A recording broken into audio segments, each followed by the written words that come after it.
Olá, tudo bem? Hoje eu quero ensinar você como vencer o pecado. Como vencer o pecado. Mas antes de ensinar você como vencer o pecado, eu vou explicar nesse vídeo como que o diabo trabalha para levar você a pecar. E o que você pode fazer para se livrar desse pecado e ter um verdadeiro compromisso com Deus. Se inscreva no nosso canal, ative o sininho de notificações e deixe aí o seu like. É muito importante. Quando nós vemos a história de Adão e Eva, nós tiramos exemplo deles. Um exemplo clássico de como o diabo trabalha para enganar o ser humano. A história você já sabe. Deus colocou eles no jardim e disse para que eles não tocassem na árvore, comessem do fruto. Mas olha só como que o diabo é astuto. Em Gênesis capítulo 3, versículo 3, 2 diz assim, ó. E disse a mulher à serpente: do fruto das árvores do jardim comeremos, mas do fruto da árvore que está no meio do jardim, disse Deus, não comereis dele, nem nele tocareis, para que não morrais. Então a serpente disse à mulher: certamente não morrereis, porque Deus sabe que no dia em que dele comerdes, se abrirão os vossos olhos e sereis como Deus, sabendo o bem e o mal. Primeira coisa, o diabo, ele trabalha para isentar você da culpa antes do pecado. Não, pode comer, não tem nada a ver não. Então como que o diabo faz isso? Ele faz você entender ou pensar que o que não pode pela palavra de Deus pode. E o que pode pela palavra de Deus não pode através da palavra dele.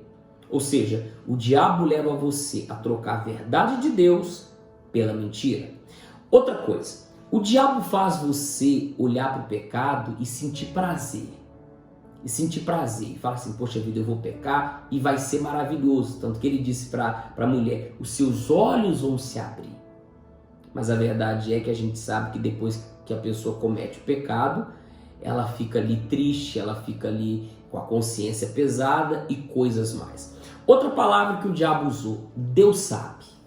Essa palavra foi criada pelo próprio diabo.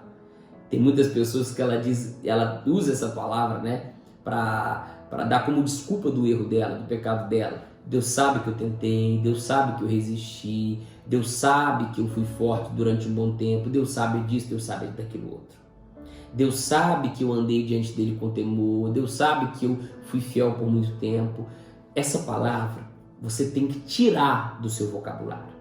Porque essa palavra veio do próprio diabo. Quem colocou essa palavra no mundo, Deus sabe, foi o próprio diabo. Segunda coisa que o diabo trabalha, e eu quero dividir com você.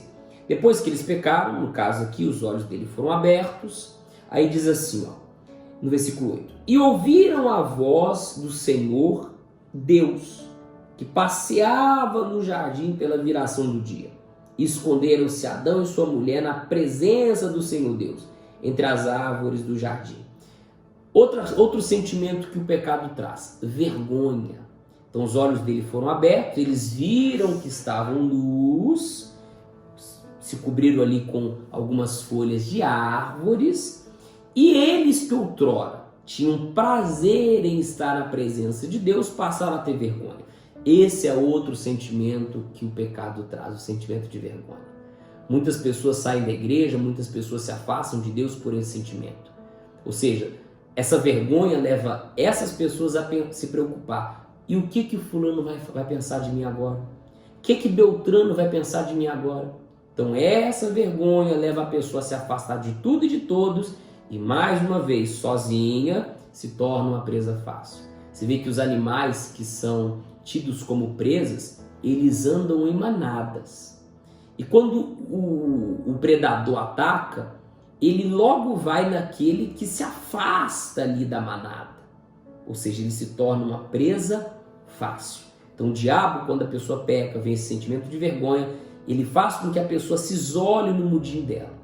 Porque ali ele vem com a culpa, ali ele vem com o vitimismo, ali ele vem com peso e acaba distanciando essa pessoa de Deus. Aí diz aqui no versículo 11 o seguinte: e Deus disse: Quem te mostrou que estavas nu? Comeste tu da árvore que te ordenei que não comesses? Então disse Adão: a mulher que me deste por companheira, ela me deu a árvore e comi. E disse o Senhor Deus à mulher: por que fizeste isto? E disse a mulher: a serpente me enganou e eu comi. Outro erro, quando a pessoa comete o erro, comete o pecado, culpar os outros. Então, Adão culpou a mulher. Eu pequei por causa dela. A mulher culpou a serpente. Eu pequei por causa dele. Mas a verdade é que culpar as outras pessoas não adianta. Quando a pessoa está mal espiritualmente, ela sempre quer arrumar um culpado ou ela sempre quer arrumar uma desculpa. Mas isso não vai levar você a lugar algum. Se você continuar lendo, você vai ver que Deus foi direto com a serpente. No versículo 14 diz assim: então o Senhor Deus disse à serpente: porquanto fizeste isto, maldita serás mais que toda a fera e mais que todos os animais do campo. Sobre teu ventre andarás e pó comerás todos os dias da tua vida. Então a serpente, Deus veio logo com a sentença. Mas já o homem e a mulher, Deus fez questão de pegar um animal, de sacrificar um animal, porque no passado era essa a lei, era este o procedimento. O salário do pecado sempre foi a morte, continua sendo, tá? Então, um animal era pego e morria no lugar daquela pessoa. Então Deus pegou o animal, sacrificou com todo o cuidado, pegou a pele do animal, vestiu Adão e Eva, claro. Eles sofreram as consequências, foram expulsos do jardim, tiveram que trabalhar. A mulher até hoje sofre dores para dar luz a um filho e outras coisas mais. Do suor do rosto, o homem tem que comer o pão. Ou seja, nós, querendo ou não, diretamente colhemos o fruto do pecado, as consequências do pecado de Adão e Eva. Era para tudo ser muito maravilhoso. Mas isso não vem ao caso. Agora eu quero ensinar você o que fazer, porque esse é o tema do vídeo, para alcançar o perdão de Deus, para alcançar a misericórdia de Deus.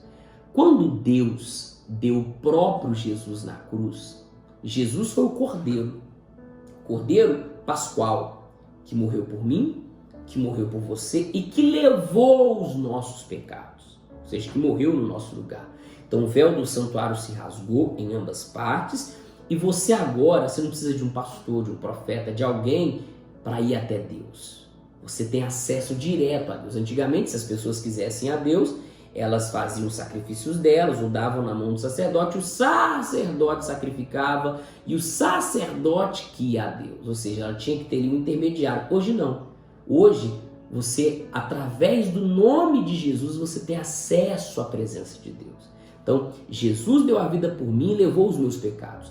Mas isso não quer dizer que eu não devo obedecer a palavra, que eu não deva viver longe do pecado. Jesus deu a vida por mim para levar os meus pecados quando eu aceito Ele como meu Salvador. E para aceitar Jesus como seu Salvador, você tem que dizer não para o mundo. Você tem que dizer não para as coisas que o diabo diz que você pode. Você tem que tirar do seu vocabulário essa palavra Deus sabe. O arrependimento começa quando você chega diante de Deus com sinceridade e diz: eu errei, eu pequei, eu falei. Você teve peito para pecar, então você vai ter peito para se colocar diante de Deus. Botou a cara para pecar, agora você vai botar a cara diante de Deus para se arrepender. Você vai ser sincero. Tá aqui o Cleito que pecou, tá aqui a Maria que pecou, tá aqui a Joana que virou as costas para o Senhor. Mas eu tô aqui porque a partir de hoje eu não quero mais isso. A partir de hoje eu quero abrir mão desse sentimento, desse pensamento. Com vergonha ou sem vergonha, você venha até Ele. Por isso que na Bíblia fala que nós devemos entrar na presença de Deus com ousadia. Então você vai lá com ousadia. Ó Deus, está aqui quem pecou, está aqui quem errou. E com sinceridade. Fazendo isso, Ele vai te perdoar. Ele vai te lavar com o sangue do Cordeiro e você vai ficar limpo. Para a partir daquele dia, a partir daquele momento, ter ali a sua vida com Deus. Agora, se entregar a Deus não é difícil. Pedir perdão não é difícil. Se arrepender não é difícil. O que é difícil é você permanecer até o último dia da sua vida, obedecendo, sacrificando e honrando a Deus com a sua vida. Por isso que a palavra de Deus diz que aquele que perseverar até o fim, esse seria salvo. Então, não faça como Adão e Eva, que erraram no passado, como muitas pessoas têm errado, mas Siga esses passos que eu acabei de te dar. Com sinceridade, se volte para Deus. Se arrependa de tudo aquilo que você fez. Deus não te condena, Deus não está para te condenar, para te julgar. Ele vai te perdoar, Ele vai te limpar se você estiver sendo sincero com Ele. E Ele sempre, quando você quiser se colocar aos pés dEle, Ele vai te dar uma nova chance. E a partir desse dia, você vai nascer de novo, você vai ter um encontro com Deus e automaticamente você vai tomar nojo do pecado, nojo das coisas erradas e você só vai ter um motivo para viver, que é para agradar a Deus todos os dias da sua vida. Tá bom? Deus abençoe você.